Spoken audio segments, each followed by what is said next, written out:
And as for the Oilers, they returned to Edmonton right after their Game 2 loss. They got on a plane. Meanwhile, the Panthers, they decided to stay around, get an extra practice in Florida. And then today was a very long travel day. Yeah, they might have been second-guessing their decision to leave this afternoon. Awful weather in Florida. And you know, hockey players are creatures of habit. Well, their routines have been thrown to the wind. The Panthers' flight to E-Town delayed over 3.5 hours today because of monsoon-type weather in the South Florida region. Panthers were scheduled to take off around 1 p.m. Eastern time. Their flight was delayed until 4:30 p.m. They finally touched down in Edmonton around 10 p.m. Eastern. That's less than 24 hours before their Game 3 matchup against the Oil. Panthers will be playing their first game in the Mountain Time Zone since February. Joined now by our NHL analyst, Martin Biron. And Marty, I think we both knew travel would be a topic in this series. We did not expect major flight delays to play a factor. How do you think the Panthers will be affected by all of this?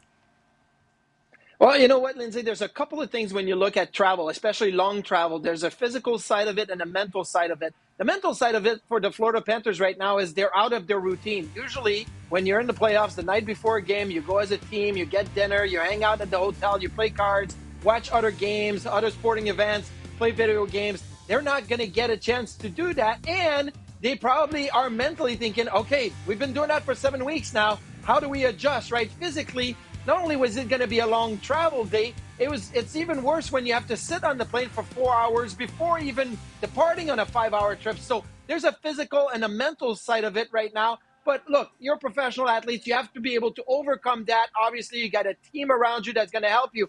But I feel that mentally, getting out of your routine is probably what would have bugged me the most out of this whole travel situation. And we do hope that everybody in Florida is doing well with all the flooding that's happening down there. Absolutely. And of course, travel struggles are never fun, Marty. You know who else is struggling? The Oilers power play. 0 for 7 on the power play in this series. Connor McDavid, he even suggested the team perhaps shouldn't worry about structure, try to play a little more freely. Do you agree with what McDavid said?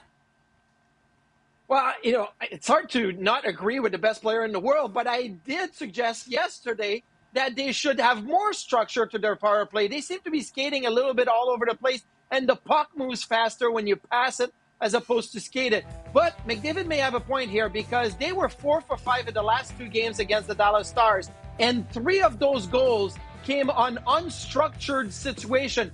2 zone entries and 1 where Connor McDavid just made something special happen, the first goal of Game 6. So maybe McDavid is looking at 3 of the last 4 goals on the power play saying, hey, we didn't worry about the structure. We improvise on entries. We improvise in zone, and that's how we got success. Because right now the Florida Panthers are absolutely knowing before the Oilers are even making the plays where the puck is going to go. So the lack of structure, the freewheeling, as McDavid pointed out, maybe is a good thing. I like structure, but hey, McDavid's the best player in the world. I'm going to let him do what he wants to do. Free flowing. And you mentioned earlier in the playoffs, Marty, yes, Edmonton's power play was clicking at just over 37% through the first 3 rounds of the playoffs, but they'll look to get their first power play goal of this series as they get set for Game 3 in Edmonton. Thanks for this, Marty.